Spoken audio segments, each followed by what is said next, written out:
Moonlighter is a game that aims to take management simulation and action-adventure, and marry those two together to make a unique and vibrant experience. With dungeons that must be explored, loot that needs peddling, and a shop in need of a little bit of TLC, Moonlighter definitely delivers on all of its promises. As you adventure about as Will, the hero that refuses to quit his day job, you explore 4 vastly different dungeons. The shop that carries the bit-on-the-nose name of Moonlighter serves as a great center for the rest of the game to revolve around. With loads of variety and personality and adventuring to be had, Moonlighter provides a fun and familiar experience while staying unique all on its own. In this review, I'll be going over what makes Moonlighter tick and what makes it such a great game, and what some of its downfalls are. I will have some minor spoilers to mention, but I'll do my best to refrain from specifics for those who haven't had the opportunity to play the game yet. Beginning with my favorite part of the game was the beautiful and detailed art style. The style of the game just has a charming and lighthearted nature and serves to deliver a vibrant world with intriguing dungeons just begging for you to go out and explore them. As the dungeon's theme changes, the entire tone begins to shift into something new. With the dungeons each being set in such different places, you begin to explore visually as well as physically. It does a great job in always making you excited to see what's in the next room, what lurks on the next floor, or what adventures wait in the next dungeon. Setting is something this game really nails when it comes to every aspect of the game. Whether you're in the town square, in your own shop, or in the dungeons, you always feel like you are exploring something that is just unique. Nothing in the game ever feels overdone or overdesigned. It just all feels very confident in what it is. There's so much detail, yet it's not over the top. And the different animations, graphics, attacks, everything just helps this game to feel itself. The next biggest plus for me is the music. Each track takes you deeper into the world, whether it's the calm music from the shop, the eerie music from the tech dungeon, or the intense music of a boss battle. The music just flows really well in a way that connects the entire game visually and mechanically. On the topic of mechanics, the best mechanic in this game is the store. It fits together with the dungeon crawling loot adventure that it's paired with in this game so incredibly well.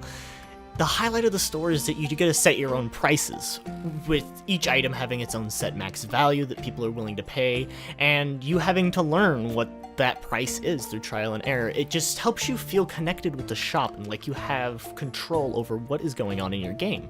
It just helps to reinforce that atmosphere of taking an adventure into your own hands and going out and doing what you want. An aspect of the store that was also super good was the fact the shop really grows alongside you. It's as if the store is getting stronger as Will is, which is a really cool idea that ties the main elements of this game together. Now, while the shop is the best element of the game, it also ties into the biggest issue that this game has, which is repetition. The biggest complaint I've seen around this game is the repetition that kind of brings the fun to a grinding halt.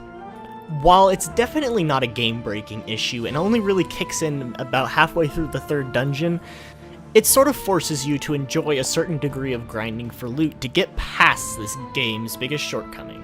While the 1st and 2nd dungeon carry you through giving you new loot, new enemies, new equipment, it's just when the game's at its best. However, the repetition just begins to degrade the experience all too fast. The best example of this is the shop.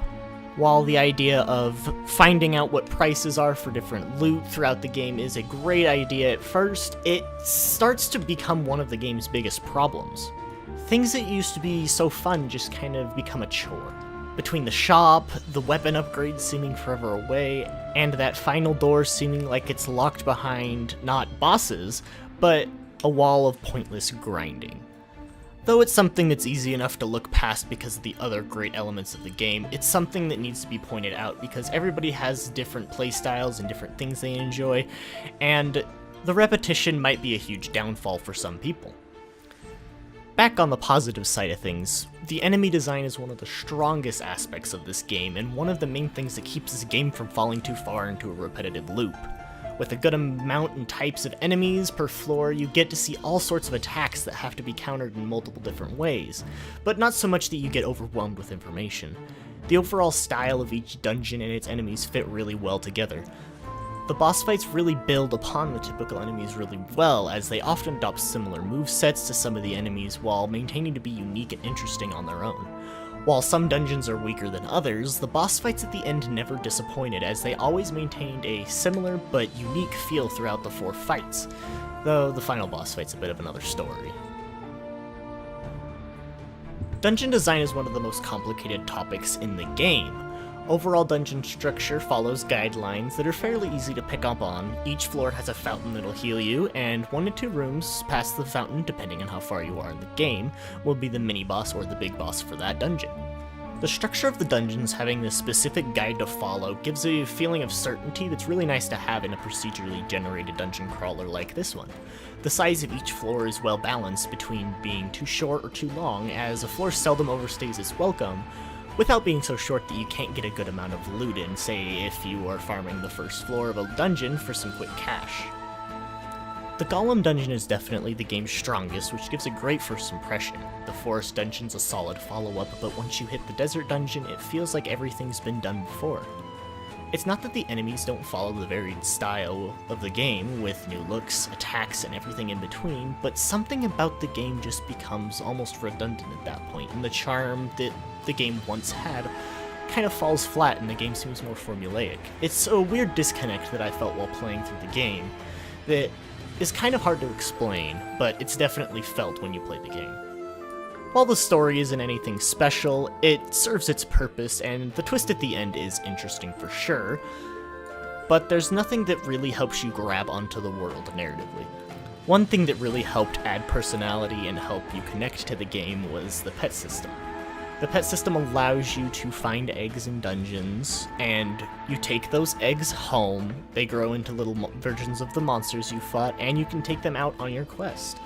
It's a lot of fun. It's just a simple little mechanic that helps bring some of the dungeons back into the rest of the world, and the different effects that the monsters have are a warm welcome, and they help you to customize your experience as you work your way through the dungeons. The equipment in this game is really nice and allows you to sort of choose your path through the dungeon depending on your playstyle. The different potions, weapons, armor, and enchantments are what really carries you from one dungeon to the next, upgrading as you work your way through the game. The game offers 5 weapon types: a sword and shield, a spear, a greatsword, a pair of claws, and a bow, allowing you to carry 2 at a time to switch between. The different weapons is what really helps set this game apart, and helps make the combat more memorable. Even though the combat's fairly basic and doesn't necessarily evolve, your weapons and equipment do, which helps to add some much needed depth to the game and its combat systems. The variety of weapons really suits this game. I usually use the spear, but I tried out all the other weapons to get a feel for them and their different playstyles. No weapon really disappoints as the weakest, I would say. Though I didn't take them out on a huge test runs, I feel like each weapon suits a playstyle, and everyone can kind of find what they like between the weapons. Whether you want to do insane amounts of damage slowly up close, or if you want to run around and attack quick and then escape, this game has those options, which really helps to set it apart from other similar games. On top of weapons, the type of armor you choose allows you to either take more damage or move around faster, which helps build upon the idea of varied playstyles. The loot system truly is at its best when it comes to building new gear and brewing potions, and overall the entire equipment system feels really well implemented and fits in with the game and its loot system so well. The next point I wanted to make was about the NPCs, as they are a huge part of the game and the loot system and how you progress. The NPCs determine how you grow throughout the game as you slowly work your way to get better and better equipment from them. From the top is the blacksmith, whom you use to build weapons, upgrade them, and craft armor. Next we have the alchemist, whose potions keep you alive throughout the dungeons, and her enchantments make sure that your damage is as high as it can be, as well as your defense being as high as it can be. Then we have the hawker, who sells lots of trinkets that allow you to increase different aspects about your shop, whether it's how much someone's willing to tip, how long NPCs stay in your shop, or how often you get robbed. Then we have lay retailer, who for a pretty sizable markup will sell you anything that you could possibly ever need when it comes to crafting or filling orders. When it comes to the last NPC, you save up money, you finally work, at the end of the forest dungeon you get to unlock this last NPC. Oh, who could he be? and he is none other than the Banker. The Banker, to me, was completely and utterly useless. While you can invest money with him, the system just feels so out of place in this game, and it just is jarring compared to the other NPCs, which are such a huge part of the game one way or another. I well know that this nitpick is definitely a nitpick, and it's such a minor part of the game. It's just one of the only negatives I could find wrong with this game, so I gotta point it out, you know. Overall, Moonlighter does exactly what it sets out to do, combining management simulation and a dungeon crawling combat adventure that really stands out in a crowd. Taking the best parts of the games that it's inspired by and making a fantastic game, it doesn't let its shortcomings hold it back. I really enjoyed this game, and I would recommend it to anyone who loves dungeon crawlers, management simulation, or who's just looking for a nice, fun experience with a lot of charm and a lot of personality. In the end, I'm going to give Moonlighter an 8 out of 10. While it's a very, very fun game with lots of unique aspects, it is held back by some of its more grindy and repetitive nature. I would say that this game is very fun, a great experience overall, and takes the best elements from games it's inspired by and puts them to work in very positive ways. From this video onwards, I'm going to be using a scorecard of such that will rank all of the games that I've reviewed in order from best to worst, starting in the top left, going down to the bottom right.